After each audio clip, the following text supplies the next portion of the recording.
मध्ये इंट्रोडक्शन मध्ये पाहतो आपण आज शिकत आहोत काय शिकत आहोत magnetic field due to electric current. Magnetic field due to electric current आपण आज शिकत आहोत. पहिले प्रथम magnetic field due to electric current म्हणजे काय ते ऐकून घ्या. जेव्हा एखाद्या वायरमधून करंट वहन होतं तेव्हा त्याच्या भोवताली काय तयार होतं, मॅग्नेटिक फील्ड तयार होते आणि त्यालाच आपण काय म्हणतो, इलेक्ट्रिक. त्यालाच आपण काय म्हणतो, magnetic field due to electric current असं म्हणतो. when current is flowing through the wire around it magnetic field is produced. हे जी मॅग्नेटिक फील्ड तयार झाली कशामुळे तयार झाली, करंट वहनामुळे तयार झाली. म्हणून त्याला म्हणायचं आहे magnetic effect of electric current. Electric करंटमुळं जो मॅग्नेटिक फील्ड तयार झाली म्हणून त्याचं नाव आहे काय, magnetic field due to electric current असं त्याचं नाव आहे. सर्वांना समजलं का?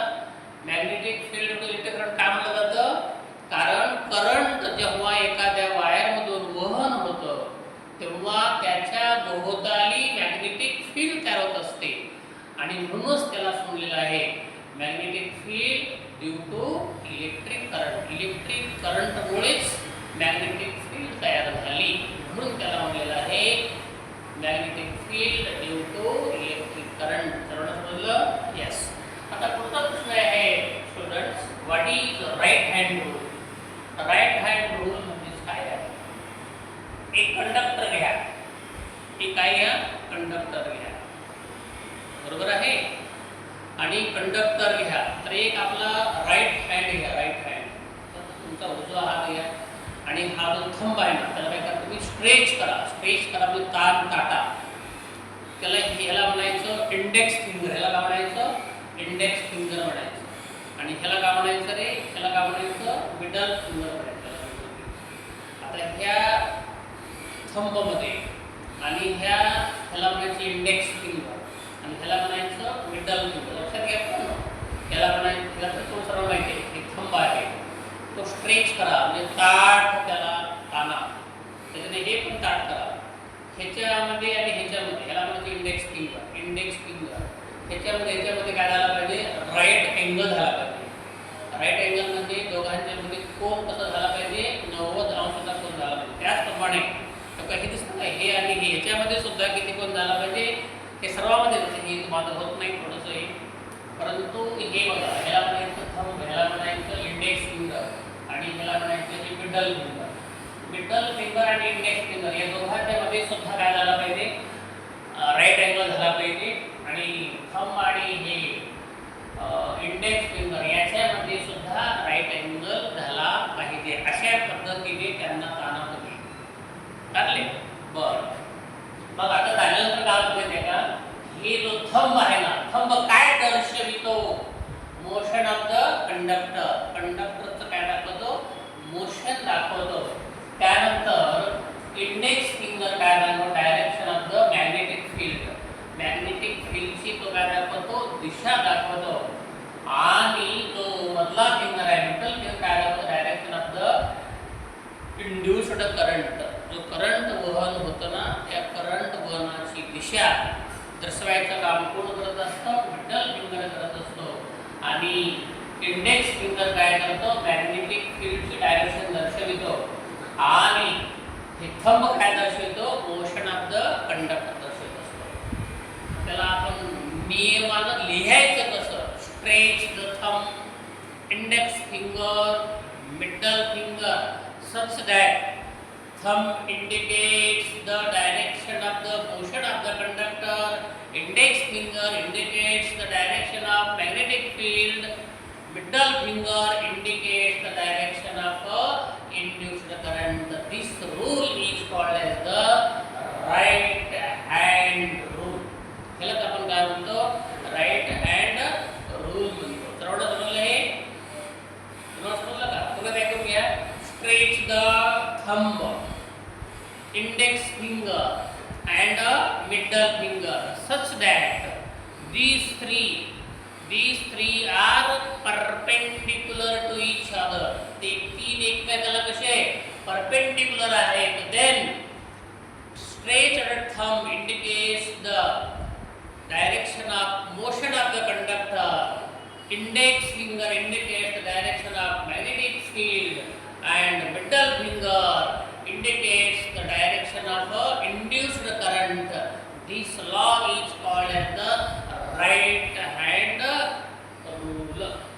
Okay? थोडं समजलं? Yes. Okay. चला नेक्स्ट पॉइंट आपण घेऊया आता. आता इथं तुम्हाला काय सांगायचे पोरांनो? राईट हँड थंब रूल कसा असतो बघा. राईट हँड थंब रूल समजून घ्या.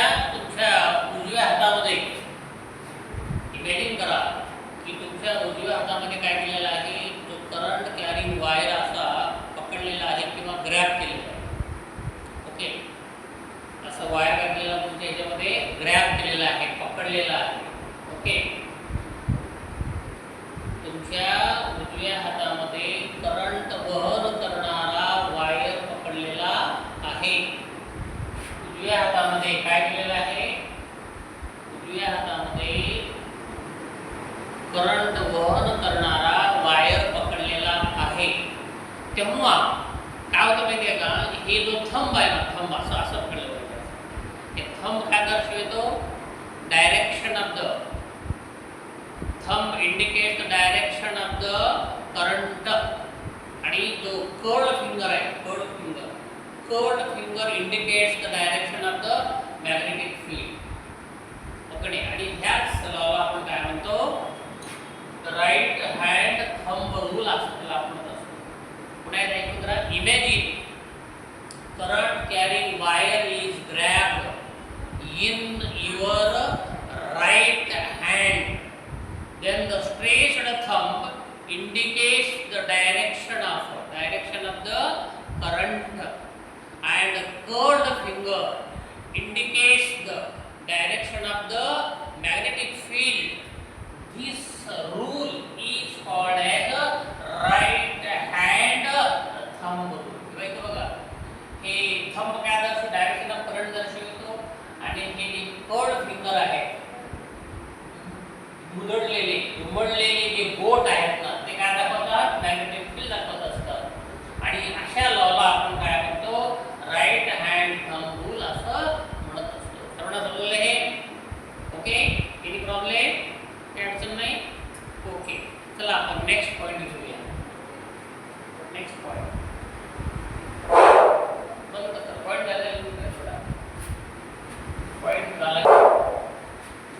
इथं एक छोटासा पॉइंट आहे. जेव्हा दोन वायर घेतलं, हे एक वायर आहे, या वायरमधून करंट वहन होत आहे. त्याला वायर फर्स्ट म्हणा आणि ह्याला वायर काय म्हणा? सेकंड म्हणा. Okay, force on wire 2 due to current in the wire 1. त्या करंट कशामुळे? मला याला करंट 1 आहे, ते वायर 1 म्हणा आणि हे वायर काय म्हणा? 2 म्हणा. दोन्ही वायर मधून काय वहन होत आहे? करंट वहन होत आहे. तेव्हा या कशावरती? या सेकंड वायरवरती फर्स्ट वायरचा कोणता फोर्स असतो ते पहा. Force on wire 2 due to current in wire 1. एका वायरमधील करंटमुळे दुसऱ्या वायरवरती कोणता फोर्स ऍक्ट होत असतो ते इथं सांगा म्हणलेलं आहे तुम्हाला. ओके, आता इथं बघा पोरींनो, काय केलं तुम्हाला सर्वांना माहिती आहे? फ्लेमिंग्स लॉ माहिती आहे, लेफ्ट हँड रूल तुम्हाला माहिती आहे, राईट हँड रूल माहिती आहे. तर आता फ्लेमिंगचा जो राईट हँड रूल किंवा लेफ्ट हँड रूल सांगत असतो, काय सांगतो माहिती तुम्हाला? हा जो थंब दर्शवतो ना, thumb indicate direction of force. आणि हे दाखवतो, कोण दाखवतो? हे curled finger indicate direction of magnetic field असतो तो. ओके, तर असा आपण जर पकडला, असा ठीक आहे, स्ट्रेच करून पकडला, तर हा जो थंब आहे ना, thumb indicate direction of the force आहे. आणि हे बघा, जो कर्ड फिंगर आहे, मॅग्नेटिक फील्ड आणि जो स्ट्रेच जो थंब दिसतो तुम्हाला ना, हा आणखी एक हा कोणता आहे माहिती आहे का? Index finger indicates the direction of the current, direction of current, direction of force आणि direction of magnetic field. Cold finger indicates direction of magnetic field, stretch thumb indicates direction of force, आणि index finger indicates direction of the electrical current. मग आता मला सांगा तुम्ही, हा जो thumb आहे ना किंवा हा जो फोर्स आहे ना, काय माहिती का, फोर्स, या मधील वाहणारा जो काही करंट आहे त्या करंट वन झाल्यामुळे सेकंड वायर वरती जो फोर्स अप्लाय होतो तो फोर्स कसा असतो, टुवर्ड्स दी वायर फर्स्ट, या फर्स्ट वायर कडे त्याला तो ओढला जातो, attract towards the first wire, या फर्स्ट वायर कडे त्या सेकंड वायरला काय केलं जातो, ओढला जातो, रिपेल केला जात नाही, काय केला जात असतो, अट्रॅक्ट केला जात असतो, ओके नाही. म्हणून ह्या वायरमधून वाहणारा, पहिल्या वायरमधून वाहणारा करंट दुसऱ्या वायरमधून वाहणाऱ्या करंट वरती जो फोर्स अप्लाय होतो ना, तो फोर्स कसा असतो, attract towards the first wire, पहिल्या वायर कडे तो काय करतो, अट्रॅक्शन करून घेत असतो. सर्व समजलं काय बोलतो ते, समजा दोन वायर मधून करंट वन झाला, पहिला वायर दुसरा वायर, तर पहिल्या वायर मधून जे करंट वन होणार आहे तो काय करतो, दुसऱ्या वायरला पहिल्या वायरकडे ओढत असतो, ओके.